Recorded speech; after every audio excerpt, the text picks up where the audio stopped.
Masih demam, batuk, ingus lagi. Lama kali demamnya. Ya, bangun pagi batuk-batuk.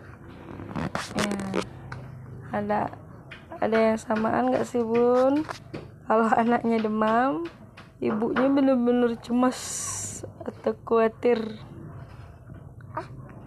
Orang bilang nggak usah khawatir, tapi saya nggak bisa. Adis, sayang, jangan dijilat tangan.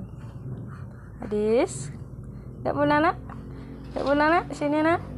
Adis, bye.